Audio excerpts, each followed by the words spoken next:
পিরোজপুরে নার্সদের এক দফা দাবিতে মানববন্ধন ও বিক্ষোভ কর্মসূচি পালিত হয়েছে।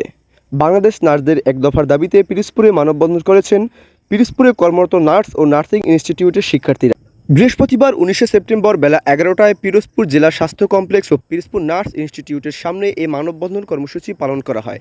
প্রায় ঘণ্টাব্যাপী অনুষ্ঠিত ওই মানববন্ধনে বক্তব্য রাখেন জেলা হাসপাতালে কর্মরত নার্স ও নার্সিং ইনস্টিটিউটের শিক্ষার্থীরা।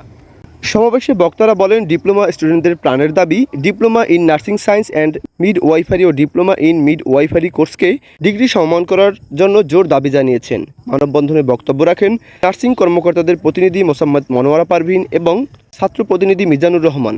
বাংলাদেশের যত নার্স আছে, যত রকম সমস্যা আছে, সব সমস্যার সমাধানগুলো খুব সহজে হওয়া সম্ভব। কেননা আমাদের ওই পদগুলোতে যারা বসে আছে তারা আমাদের নার্সিং পেশা সম্পর্কে জ্ঞান আমাদের নাই। কারণ হচ্ছে এই, আমরা চাই যে আমাদের তৃণমূল পর্যায় থেকে যারা উঠে আসবে তারা ওই চেয়ারগুলোয় অধিষ্ঠিত হোক। আমরা চাই ডিপ্লোমাকে ডিগ্রি সমমান করার জন্য। আমরা যারা নার্সিং পড়ি অথবা মিডওয়াইফারি পড়ি, সরকারি হোক বা বেসরকারি, আমরা সবাই এসএসসি পাস করে তারপরে আসি এই ডিপ্লোমা করতে।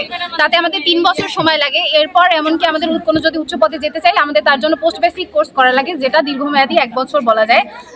আমরা আজকে যে এক দফা এক দাবি নিয়ে উপস্থিত হয়েছি, দাবিটা হলো আমাদের যে অধিদপ্তর এবং নার্সিং ও মিডওয়াইফারি কাউন্সিল থেকে সকল নন নার্স মুক্ত কর্মকর্তাদের অপসারণ করে আমাদের মধ্য থেকে যোগ্য, মেধাবী এবং পিএইচডি ডিগ্রিধারী যারা আছেন তাদেরকে ওই পদগুলোতে অধিষ্ঠিত করতে হবে।